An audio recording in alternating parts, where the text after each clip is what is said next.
ఇండియాలో రైల్వే ప్రయాణం చేయాలంటే ఒక పేదవాడికి కానీ ఒక మధ్యతరగతి ప్రజలకు కానీ చాలా ఇబ్బందులు పాలవుతున్నారు.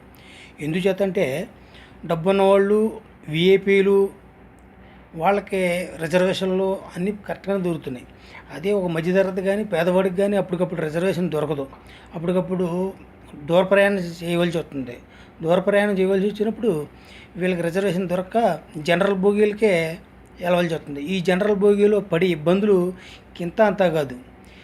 ఒక్కో ట్రైన్కి వచ్చి ఆ చివరోటి ఈ చివరోటి జనరల్ బోగి ఇస్తారు. ఈ జనరల్ బోగీల్లో వందలాది మంది ఎక్కుతున్నారు. ఈ మధ్యలో ఎన్ని ఎన్ని ఇబ్బందులు పడుతున్నారన్నదే రాష్ట్ర ముఖ్యమంత్రులకు కానీ, కేంద్ర మంత్రులకు కానీ, ఎమ్మెల్యేలకు కానీ, ఎంపీలకు కానీ, అలాగే రైల్వే ఉన్నత అధికారులకు కానీ దృష్టికి వెళ్ళాలి. ఇది వెళ్ళిన రోజుని ప్రతి ఒక్కరికి కూడా న్యాయం జరుగుతుంది. ఎలా పేదవాడు రిజర్వేషన్ అప్పటికప్పుడు కావాలంటే పేదవాడికి దొరకట్లేదు.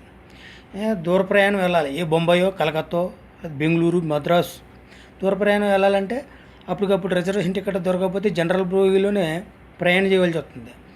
ఈ ప్రయాణంలో ఈ జనరల్ బోగి ఆ చివరోటి చివరోటి ఉండడంలో వందలాది మంది ఈ జనరల్ బోగీలకే ఎక్కుతున్నారు. అయితే ఇందులో పడే ఇబ్బందులు, ఇందులో ఉండే ఇరకాటాలో ఈ ఉన్నతాధికారులకు కానీ, ఎంపీలకు కానీ, ఎమ్మెల్యేలకు కానీ, ఈ కేంద్ర మంత్రులకు కానీ, రాష్ట్ర మంత్రులకు కానీ తెలియపరచాలి. మెయిన్ వీళ్ళెవరికి తెలియకపోవడంలో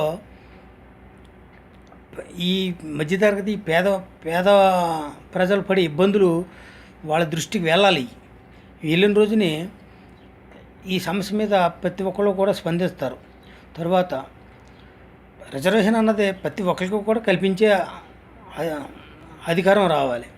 తర్వాత ఈ లేదు జనరల్ బోగీలు ఎక్కువ పెంచాలి. జనరల్ బోగీలు ఆ చివరోటి ఈ చివరోటి కాకుండా ఎక్కువ పెంచితే ఈ లాంగ్ దూరం ప్రయాణం చేసే వాళ్ళందరికీ కూడా ఏ ఇబ్బందులు ఉండవు. లేదు ఈ జనరల్ బోగీలు మొత్తం రద్దు చేసి పడేసి అందరికీ కూడా రిజర్వేషన్ కల్పిస్తే ఇబ్బంది ఉండదు. అదే ఈ రిజర్వేషన్ ఏమవుతుందంటే డబ్బున్నవాడికేమో అవసరమైతే 1000 రూపాయలు ఎక్కువ పెట్టి రిజర్వేషన్ చేయించుకుంటున్నాడు, లేదు 2000 ఎక్కువ పెట్టి రిజర్వేషన్ అప్పటికప్పుడు కొనుక్కుంటున్నాడు. అది ఈ పేదవాడు కానీ, ఈ మధ్యతరగతి వాళ్ళు కానీ ఈ రిజర్వేషన్ టికెట్ అంతంత డబ్బు పెట్టి కొనలేక, ప్రయాణం ఆపుకోలేక ఈ జనరల్ బోగీలకి నానా హింస పడుతున్నారు. తరువాత ఈ జనరల్ బోగీలో ఈ ఇజ్రాయెల్ చేసే హింస ఇంత అంత కాదు. ఈ బొంబాయి వెళ్ళే ట్రైన్లో కానీ, మెడ్రాస్ వెళ్ళే ట్రైన్లో కానీ, మన కలకట్టా వెళ్ళే ట్రైన్లో కానీ ఇజ్రాయెల్ చాలా దారుణమైన హింస చేస్తున్నారు. వీళ్ళు ఓన్లీ ఈ జనరల్ బోగీలోనే ఎక్కువ చేస్తారు. వాళ్ళు రిజర్వేషన్ బోగీలు ఉండరు. వీళ్ళు వీటి మీద ప్రత్యేకించి కేంద్ర ప్రభుత్వాలు, రాష్ట్ర ప్రభుత్వాలు దృష్టి సారించి, అలాగే ఈ రైల్వే ఉన్నతాధికారులు కూడా దీని మీద దృష్టి సారించవలసిందిగా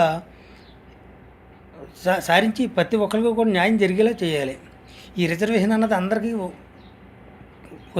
వర్తించేలా చేయాలి. తరువాత ఈ జనరల్ బోగీల వల్ల లేదు ఈ జనరల్ బోగీలు ఎక్కువ పెంచితే ఎవరికి ఇబ్బంది ఉండదు. ఈ జనరల్ బోగీలు ఆ చివరోటి చివరోటి ఉండడంలో ఈ వందలాది మంది కూడా ఈ రిజర్వేషన్ దొరకలేని వాళ్ళు అత్యవసర పరిస్థితుల్లో వెళ్ళాలి, దూర ప్రయాణం చేయాలి. దూర ప్రయాణం చేయాలి అనుకున్నప్పుడు రిజర్వేషన్ ఉండదు. రిజర్వేషన్ లేనప్పుడు ఓన్లీ ఈ జనరల్ బోగి మీద ఆధారపడుతున్నారు. ఈ జనరల్ బోగీలు పడి ఇబ్బందులు హింసాత్మకంగా ఉంటున్నాయి, చాలా దారుణంగా ఉంటున్నాయి. దీని మీద ప్రతి ఒక్కరు కూడా స్పందించాలి.